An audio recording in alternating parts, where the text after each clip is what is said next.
नमस्कार दोस्तों, मैं दीपक श्रीवास्तव। मैं हार्दिक स्वागत करता हूं आपका अपनी इस नई वीडियो में। अभी जो अर्नब की गिरफ्तारी और जो बेल हुई है वो मुद्दा बहुत गरमाया हुआ है। कुछ लोग उनकी बेल से सहमत हैं, कुछ लोग उनकी बेल से सहमत नहीं भी हैं। अपना अपना विचार है, ठीक है भाई, ये तो लोकतांत्रिक देश है, इसमें सबको अपने विचार व्यक्त करने का अधिकार है और लोकतंत्र में होना भी चाहिए ऐसा। दोस्तों, इस पूरे मामले की शुरुआत कहाँ से हुई? शुरुआत हुई जब अर्नब को बॉम्बे हाई कोर्ट ने बेल देने से इनकार कर दिया। तो अर्नब को अपनी व्यक्तिगत रक्षा करने के लिए सुप्रीम कोर्ट का दरवाजा खटखटाना पड़ा। और हाँ, सुप्रीम कोर्ट ने अर्नब को बेल देते हुए साथ में बॉम्बे हाई कोर्ट की नसीहत दी कि किसी भी के पर्सनल अधिकारों की रक्षा करने के लिए बॉम्बे हाई कोर्ट सफल नहीं रहा। ये एक नसीहत थी और सुप्रीम कोर्ट के इस फैसले से ये साबित हो गया कि भारत में लोकतंत्र भी जिंदा है और हमारे पर्सनल अधिकार की रक्षा के लिए सुप्रीम कोर्ट मुस्तैदी के साथ खड़ा हुआ है और राज्य सरकारों को भी संदेश दिया है कि वो किसी के अधिकारों में कटौती नहीं कर सकते हैं और अपनी मनमानी नहीं कर सकते हैं। किसी के पर्सनल अधिकारों में कोई कटौती नहीं की जा सकती है।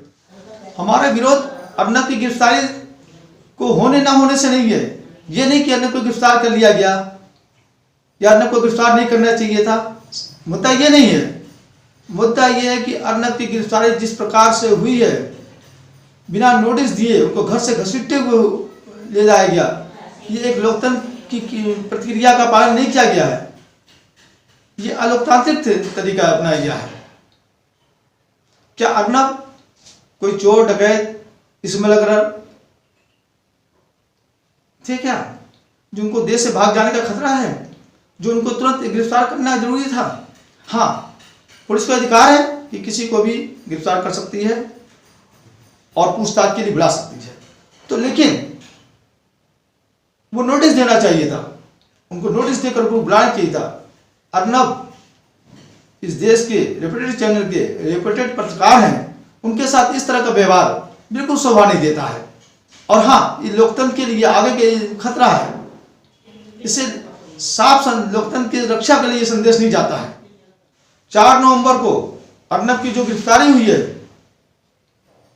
उसके तौर तरीके को देखकर मुझे 26 जून 1975 की इमरजेंसी की काली रात याद आ गई, जिसमें नेताओं को और पत्रकारों को जो कांग्रेस सरकार के खिलाफ थे, जिनसे उनका मेल नहीं खा रहा था, अचानक रातों रात उनको जेलों में ठूस दिया गया। और उसके बाद क्या हुआ? 2.5 साल बाद इलेक्शन हुआ। इलेक्शन के बाद इंदिरा सरकार यानी कांग्रेस सरकार की बहुत बुरी तरह हार हुई थी, उनको सत्ता गंवाना पड़ा। इससे ये साबित हुआ कि हमारे देश की जनता लोकतंत्र का ही पालन करना चाहती है। वो किसी भी अलोकतांत्रिक तरीके की जो क्रिया होती है उसको स्वीकार नहीं करेगी।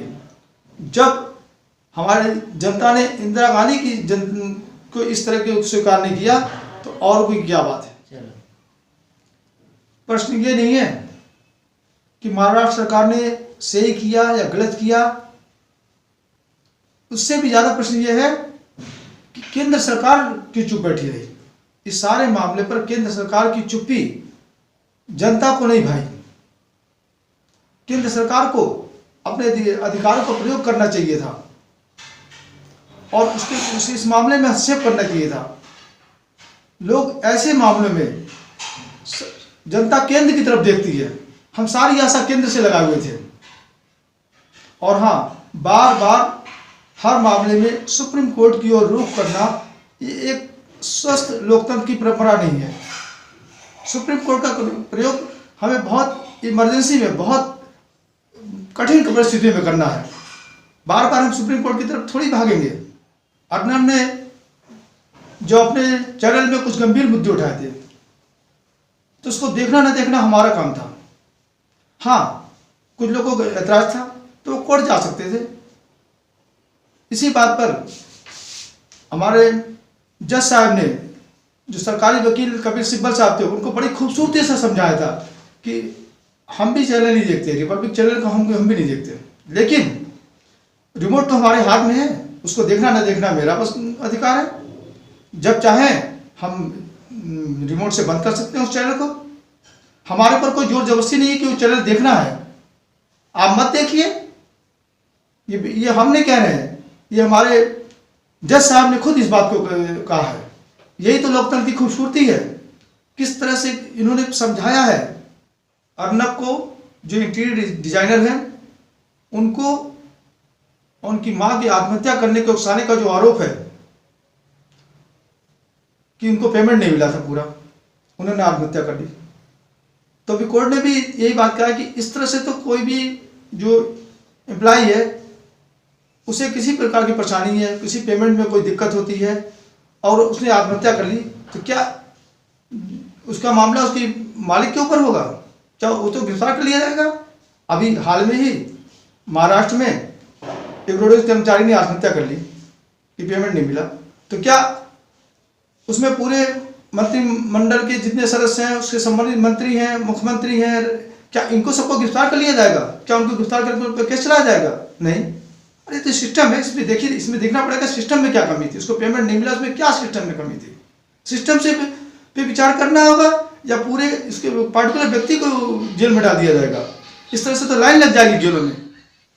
अंत में मैं माननीय जज साहब चंद्रचूड़ जी का धन्यवाद करते हुए उनको सलाम करता हूं कि जिन्होंने लोकतंत्र की रक्षा के लिए ये कदम उठाया और हमें लोकतांत्रिक अधिकारों के मूल्य को समझाया। आशा है मेरी वीडियो आपको पसंद आई होगी।